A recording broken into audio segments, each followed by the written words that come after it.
Hola, me llamo Leslie Farmer. I'm a professor at California State University, Long Beach, sharing information with you about empowering diverse voices to counter fake news. Today's agenda will include defining fake news and its consequences, showing how fake news and power are linked, defining media literacy and its education, and empowering people to have a voice and use it to counter fake news. So what is fake news? It is deliberate, published disinformation, hoaxes, lies that are purported to be real news. The creator knows what is true, and they knowingly tell falsehoods to mislead people.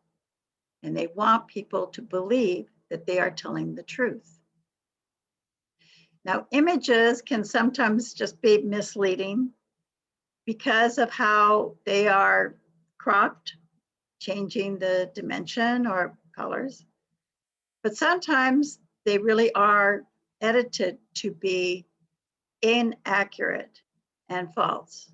So think of the movie Forrest Gump. So why should we care about fake news? If no one believed it, it would not be consequential. But people do believe it, oftentimes because that fake news agrees with their own beliefs.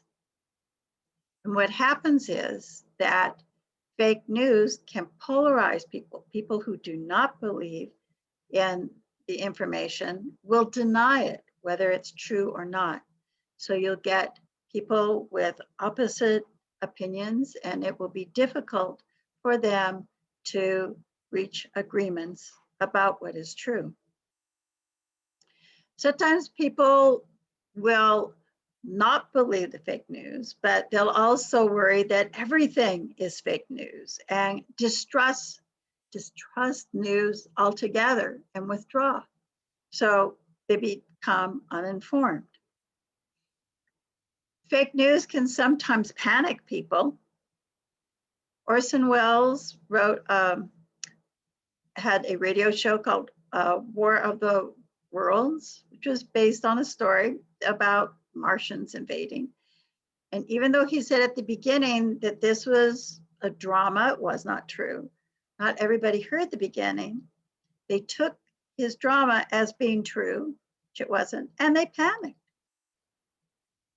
So in the final analysis, people make poor decisions and poor actions, such as believing falsehoods about vaccinations and then being scared and then not letting their children be vaccinated, and then their children get sick or die.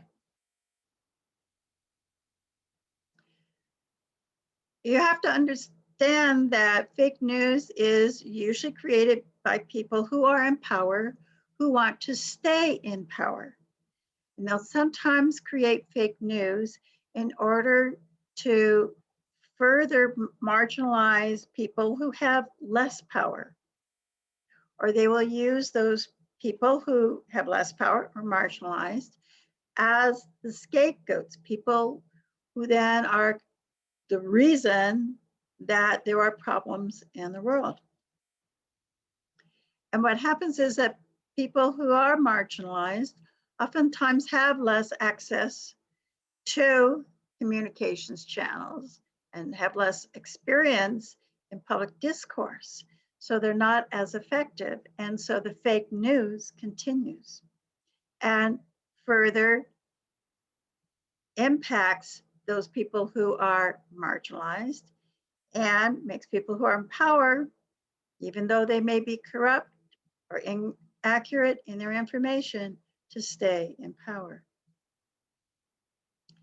So let's look at where fake news is in terms of information. Fake news is a subset of news literacy, which is a subset of media literacy.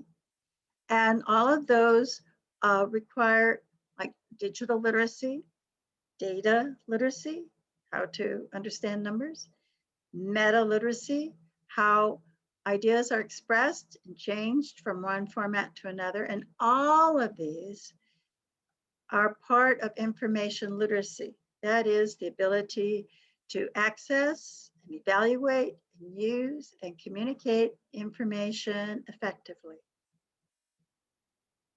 So let's focus on media literacy, media messages that are constructed by someone or a group. So when we look at a media message, say a television news article, we need to say who created that message? Who is their audience that they want to influence?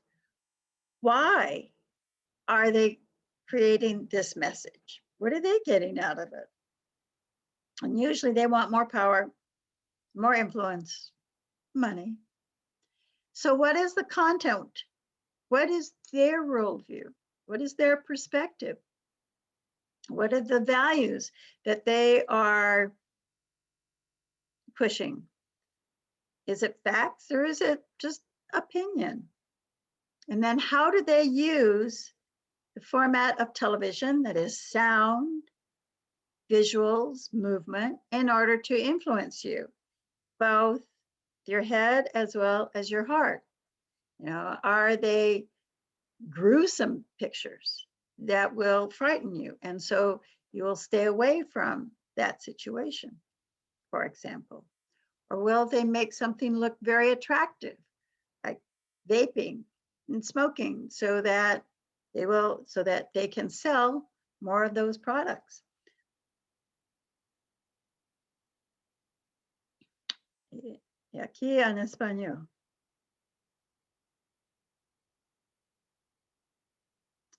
Es la misma. So what do we need to know and do to be news literate? Well, part of it is defining fake news and its consequences, knowing what fake news looks like, and knowing who you can trust. What are reputable media outlets? So the idea is that we need to be a fact checker to find out, you know, is news true? Is it accurate? So this is a simple method. Look through all of the news article, the website, listen to the whole news story. And if there's links, you know, check that too, because sometimes the headlines are different from the content. The headlines can be very misleading. To look up, trace the source. Where did the news originally start? Oftentimes, fake news people will will go online themselves and find a picture that is compelling, totally different story event, and they will use it in order to influence, you know, people. And sometimes major news outlets will pick up a fake news story, not verify it, turn around and disseminate it. And then the fake news creator will say, oh, look, NBC said this. So it can be very sneaky. And then we need to look across, you know, what are other sources, you know, other television stations, other newspapers, what are they saying about the same thing? All right. So we can compare what the content is and the perspective. And then look inside. What are your own views and biases? And if you get really upset or just super excited about something, still need to make sure that it is true. Because if it's too good to be true, it just might be too good to be true. The final analysis, we need diverse voices.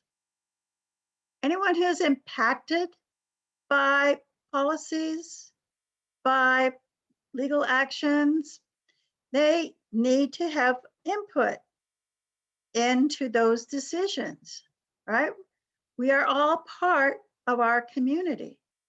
And when we get these different perspectives, different points of view, it will enrich the discussion. It makes us more informed.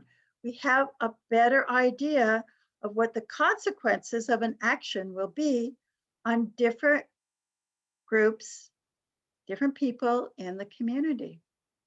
Now, that takes more time to gather all those points of view, to listen to all those points of view, but you'll come out with better solutions and better actions.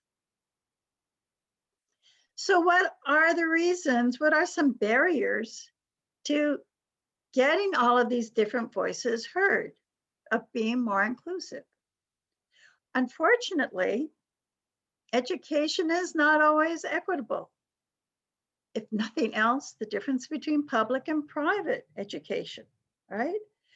And some people have fewer options available to them, because of neighborhood, because of where they live, because of their income, because of their race, sadly. So that's one issue. So they have fewer opportunities to learn and practice knowledge and skills. If you have less power, then sometimes you have less access, to communications channels. There are times when people have the truth, they'll tell the truth, but they are afraid that they may lose their job. And so, that they could even get hurt. We've seen that happen in the past. People are oppressed, people are marginalized, people are exploited. And so, they are pushed away, they are disregarded. And it can be very hard if you keep on being on, that receiving side of being excluded, of being pushed down, of feeling that you have any power. And Paulo Freire says that we need to be educated and we need to be able to learn how to communicate effectively in order to name the oppression, to name the problems, and then be able to then be free to act in order to have, equality in our lives, which will actually improve society as a whole. So part of that means learning how to to have more agency civically. So that means understanding how do we belong? What is our role in our society, in our own community? What expertise, what gifts, what perspective, what experience can we use and share in order to help our community? It also means that we need to be culturally competent, knowing about our own culture, learning about other cultures, sharing our cultural experiences in order to inform other people. So because once they understand where you're coming from, it makes it easier, to at least raise issues and talk about them openly, and then look at what work we need to do together.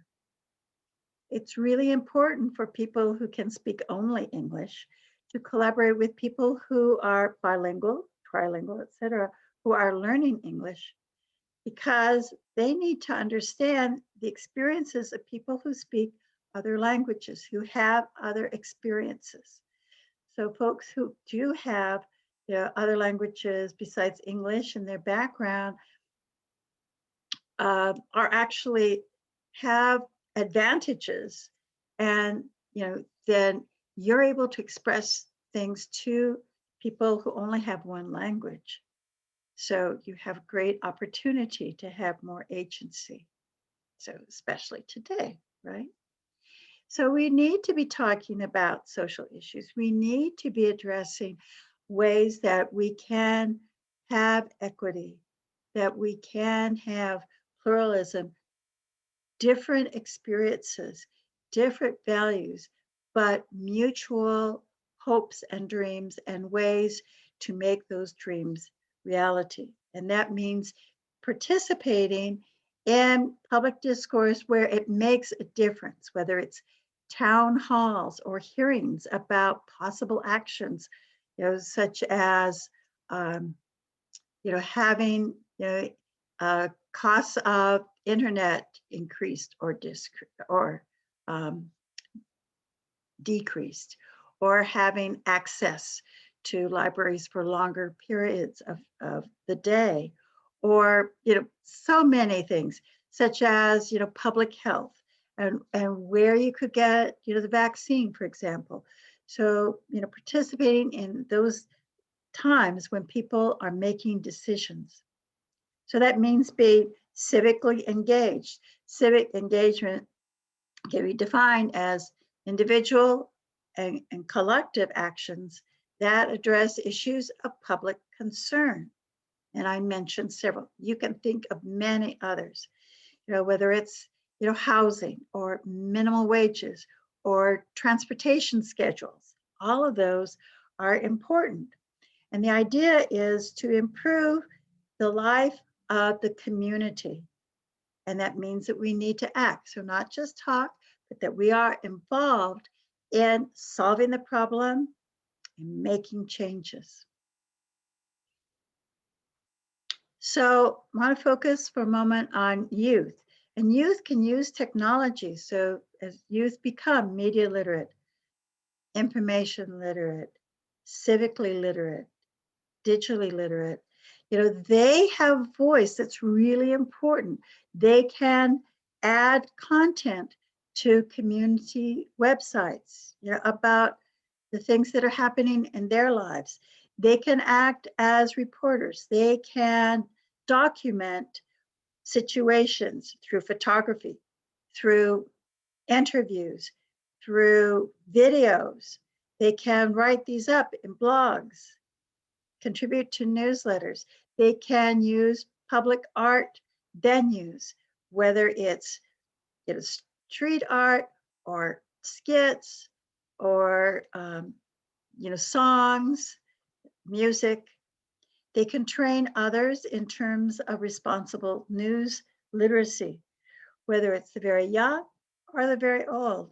And they too can participate in social initiatives, ways to improve their community. So one example is citizen journalism. And more increasingly, news organizations are focusing on the user, their audience, and they are encouraging what we call participatory journalism. So, for example, the insider information of situations, voices that aren't heard. People may be reluctant to talk to news people, but they might be interested in talking with influencers in their own community. Many news organizations now have social media as part of their package of information. And so then this is a way then for you to contribute, and then collectively we come up with better decisions because we have many more voices, many more perspectives, a better idea of what's really going on. Now, sometimes not everybody has, factual information. Sometimes we all bring our own bias. Sometimes not everything is really high, quality. So the more that different voices come in, then we can deal with that. Once in a while, there's sort of sensationalism, infotainment. It's a pretty picture, but it's not very informative. So yeah, there are disadvantages when we let everybody, participate. So what we want to do is to educate people so that they do sound professional, that they have evidence, that can back their stances so that they sound good and they will be listened to and they will be believed. They can provide truth before fake news has a chance. So for youth, they can be mentored by professional journalists.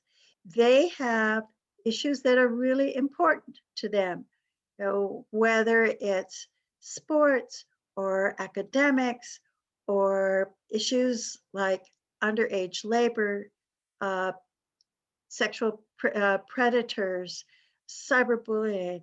And again, if youth can talk to each other, and then that person who is gathering that information then can be a representative for youth and share that information with journalists, their voice can be heard. They have agency.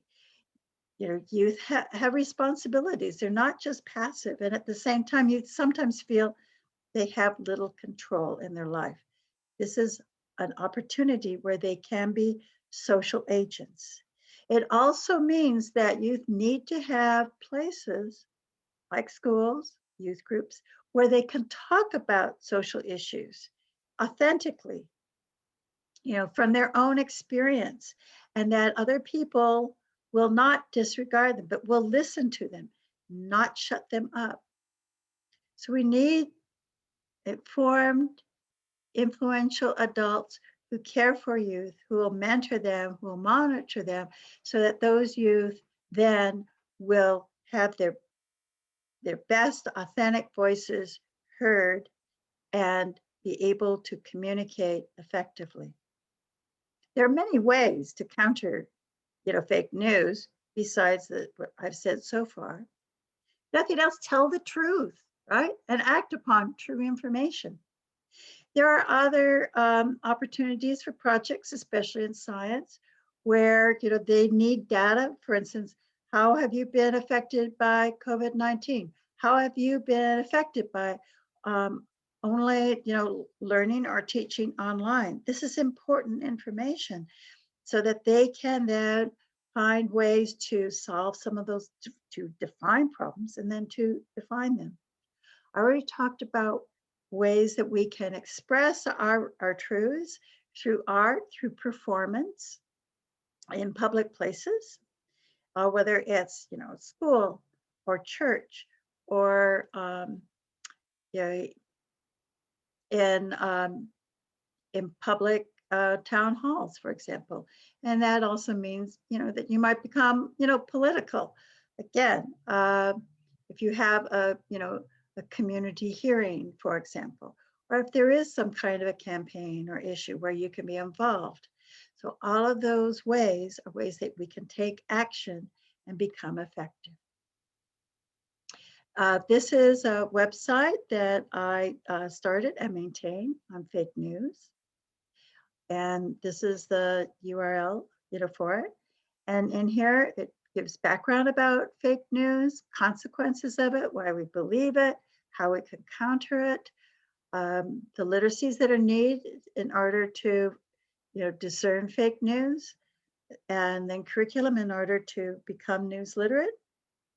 And because my background is as a librarian, I have to say, how can libraries help? So all of this is to say, we want to empower learners to fight for real information. And here are some of the sources that I use to back up the information I am sharing today. So thank you very much. Empower yourself, empower others, help people have voice, facilitate their voice to make a positive difference. Gracias.